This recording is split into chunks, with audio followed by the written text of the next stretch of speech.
Instagram stories for Monday, June 24th. I'm your host, Daniel Hill. Before we get into today's episode, I wanted to talk about the podcast as a whole. Right now, when you listen to the podcast, there are ads at the beginning, in the middle, and at the end. But what if you really hate ads? I want you to still be able to listen to the show and enjoy the experience. I've created a Patreon for this podcast, and if you want to access it, you can get to it through the show notes. The Patreon allows you to subscribe for $3 a month and get a link to enjoy the show ad-free. My plan is for the people who sign up as subscribers to support the show through Patreon to pay $3 a month, and then in the future, if anyone new wanted to support the show and experience an ad-free version of it, it would be $5. But if you sign up in the next 30 days, you would be grandfathered in and get that $3 a month subscription price forever. You can get to the link to support me through Patreon in the show notes, and that would be so much appreciated. And then you get to experience the show completely ad-free. Okay, let's dive into the questions that the head of Instagram answered on his Ask Me Anything. And let's talk first about an app specifically for Instagram DMs. On the Facebook side of the house, there's the regular Facebook app, and then there's the Messenger app that handles all your Facebook DMs. If you want to use the Facebook app to send DMs, you can't. It actually forces you to download and install Messenger. Instagram is not set up that way. So the question, any chance of a standalone messaging app for Instagram DMs? Here's Adam's answer. If I'm honest, probably not. I think that it's an idea we've definitely explored before. We've even built a version and tested it years ago. But it turns out that messages are just deeply integrated into all of Instagram. We are about talking to your friends about your interests. So just having one side or the other pulled out of the app doesn't really work for us anymore. Never say never, but I seriously doubt it. Okay, let's go on to the next question. Can we block individuals from commenting or tagging us?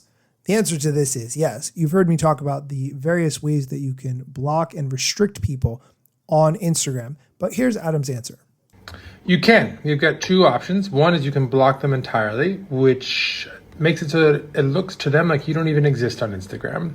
But if you don't want to do that because you're worried that they're going to find out or get mad or it's going to escalate the situation, you can restrict them, which will make it so that, sorry for the notification, when they comment on your stuff, it'll look like they commented, but you can approve it before anyone else sees it.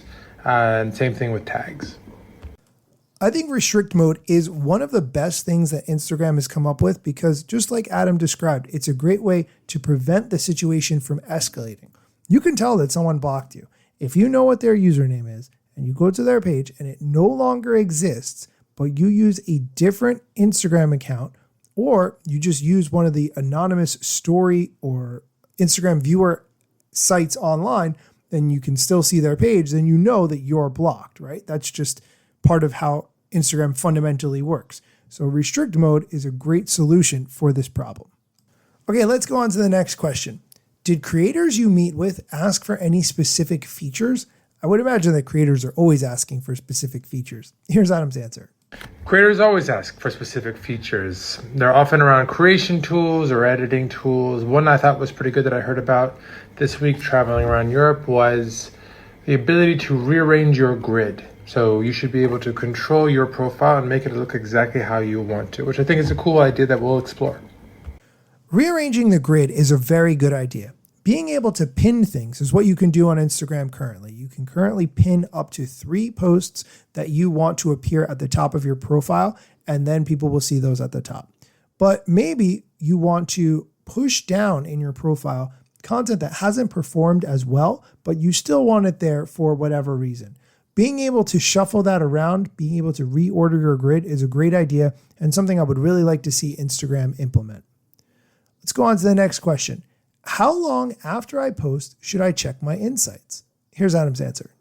If you're like me, you probably check too early. I think that's a hard thing to avoid doing. I do think for most people, you're going to see most of your connected reach and engagement happen in the first day or so. But more and more, recommendations are an important part of people's reach, and that will actually continue to grow for much longer. So I wouldn't expect the distribution, if you're a public account of some size, to really settle for, a couple of days, maybe even a week. It's a good point he makes because it's so tempting to check your posts right away to see how they performed, but it can take time for the Explore page to pick it up and for that content to start getting shared out more broadly. Before we go on to the next question, we are going to take a quick break. When we come back, we're going to talk about adding text to stories, linking posts on Facebook, and more. So stick around. Oh, hey, welcome back. Did you not really want to hear ads just then? Well, you could subscribe to my Patreon and get a link to enjoy this show completely ad-free. So that's an idea. So that's an option. Let's go on to the next question. Would you ever add text sizes to stories? This question is confusing because you can resize texts in stories, but maybe the person who asked this question wasn't aware of that. If you add text to a story, you can actually pinch to make it bigger, pinch out, or pinch in to make it smaller. So you can change the text size. Isn't it funny how something little like that might not be obvious even though it's possible? Let's go on to the next question. Why can't you link in a post the way you can on Facebook? I think I originally did not understand what this person was asking. What they mean is, how come you can put a link in a post caption on Facebook, but you can't do that on Instagram? As a reminder, you can put a link in your bio, you can put a link in stories, but those are the only locations. We don't have links on Instagram outside of link in bio and story stickers for a couple of reasons. The primary ones are they do come with a certain amount of risk and work. They're a spam vector, and there's more work to do just addressing the spam we already have on the app.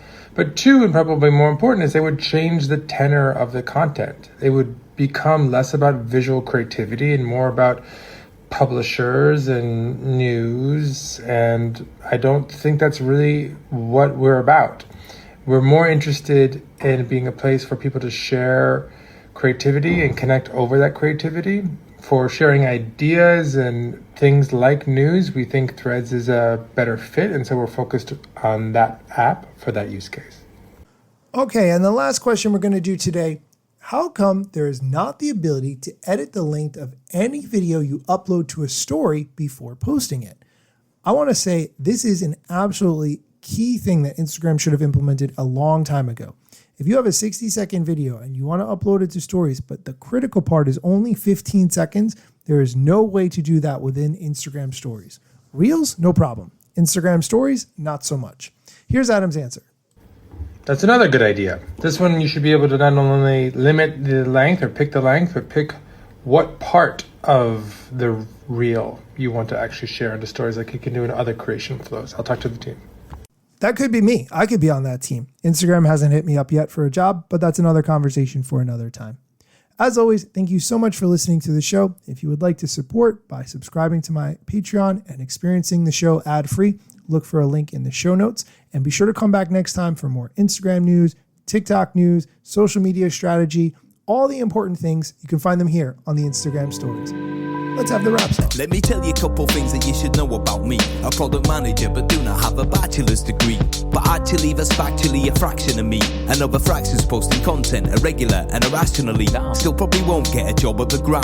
They forgot, they don't know, or don't care who I am. That's why you never see me at the parties and events. My lack of followers must make me irrelevant. Don't have a course, a book to sell to make a bag of grand. Not a social media marketer, don't represent any brands. Plain to see, don't have an agency, but I got a lot of spam. Just putting in my work without the glitz and glam. Won't catch me eating fish unless it's shrimp or clam. No six pack, no risk that there's a gym card in my hand. Don't have a full-time job, but I got a lot of plans. Stay plotting, dropping knowledge on TikTok and Instagram.